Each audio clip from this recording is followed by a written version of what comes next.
Ils étaient plusieurs manifestants à se réunir ce matin devant l'ambassade de la Libye au Mali. Munis de banderoles, ils ont dénoncé l'esclavage dont les migrants vivant en Libye sont victimes. La race noire n'est pas une valeur marchande.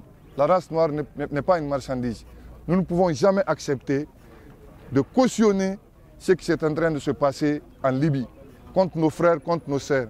Parmi les manifestants, il y avait Tchablé Dramé de l'opposition. Il demande aux États africains de prendre immédiatement des mesures pour libérer tous les migrants détenus dans les prisons libyennes. Que nos gouvernements se retrouvent, qui est un sommet par exemple extraordinaire des pays africains au plus haut niveau pour analyser la tragédie libyenne, la situation en Libye et prendre les mesures qui s'imposent vis-à-vis de la Libye, mais aussi vis-à-vis de l'Union européenne. Parce qu'on ne peut pas évacuer la responsabilité de l'Europe qui a érigé des murs sur ses frontières, empêchant les jeunes d'arriver en Europe. Il y a urgence à agir. Il faut saisir l'émotion internationale que cette tragédie a créée pour enfoncer le clou, pour trouver des solutions appropriées jusqu'à la libération du dernier Africain détenu en Libye. Pour Sibeiti Ag Akado de la société civile, l'esclavage existe sous une autre forme dans plusieurs sociétés maliennes.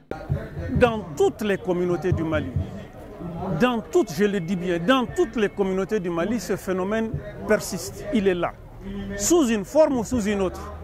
Peut-être qu'on n'assiste pas aujourd'hui à des marchés d'esclaves, mais en réalité les pratiques sont là. Dans les têtes, dans les faits, elles sont là. De Kaï à Menaka, nous sommes là.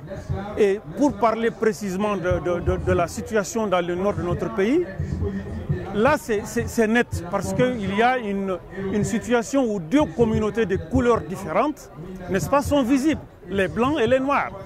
C'est pourquoi d'ailleurs, si vous regardez les associations ou les cadres ou les personnes qui se battent le plus contre cette pratique-là, ce sont les communautés du Nord, les communautés Bella, ou si vous voulez, les communautés noires, Keltamachek, etc., parce qu'ils ont affaire à des blancs.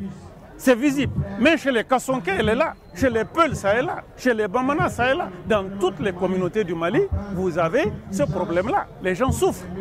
Les gens souffrent.